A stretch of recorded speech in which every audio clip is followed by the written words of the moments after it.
আজি সিদ্ধাৰ্থ শৰ্মাখিনি কণ্টিনিউ হ'ল গোটেই দিনটোৱে আৰু বাকী আছে কাইলৈও হ'ব আকৌ সেইখিনি হৈ গ'লে আৰু কাইলৈ আকৌ বেলেগ নতুন কিবা আৰম্ভ মানে চৰকাৰী ফালৰ পৰা আজি একো হোৱা নাই ডিফেন্স লয়াৰে নিজৰখিনি কৈ আছে আজি শেষ নহ'ল কাইলৈ আকৌ হ'ব 10:30 বজাৰ পৰা কালি আপুনি ৰাজনীতিৰ কথাটো কৈছিল ৰাজনীতি কৰিবলৈ মানা কৰিছিলে তাৰপিছতো কিন্তু বহুখিনি আমি দেখি আছো সকলোতে ৰাজনীতি মই ইমানকৈ আজিকালি ছ'চিয়েল মিডিয়া আৰু ফ'ল' কৰি নাথাকোঁ কাৰণ মোৰ নিজৰ মানসিক অৱস্থাটো মই চাব লাগিব গতিকে মই সেইটোৱে বাৰে বাৰে প্ৰাৰ্থনা কৰিম যে ৰাজনীতিৰ মাজলৈ টানি নাহিব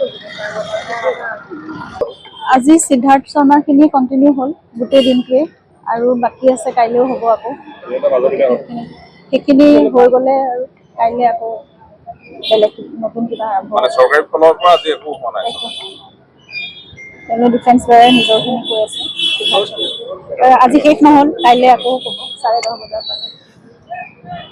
কালি আপুনি ৰাজনীতিৰ কথাটো কৈছিল ৰাজনীতি কৰিবলৈ মানা কৰিছিলে তাৰপিছতো কিন্তু বহুখিনি আমি দেখি আছো সকলোতে ৰাজনীতি মই ইমানকৈ আজিকালি ছ'চিয়েল মিডিয়া আৰু ফ'ল' কৰি নাথাকোঁ কাৰণ মোৰ নিজৰ মানসিক অৱস্থাটো মই চাব লাগিব গতিকে মই সেইটোৱে বাৰে বাৰে প্ৰাৰ্থনা কৰিম যে ৰাজনীতিৰ মাজলৈ টানি নাহিব আপুনি বিচৰা বাতৰি পাব কেৱল নিউজ 18 এপত নিউজ 18 এপ ডাউনলোড কৰিবলৈ স্কেন কৰক এই QR কোড গুগল প্লে ষ্টৰতো পাব এই নিউজ 18 এপ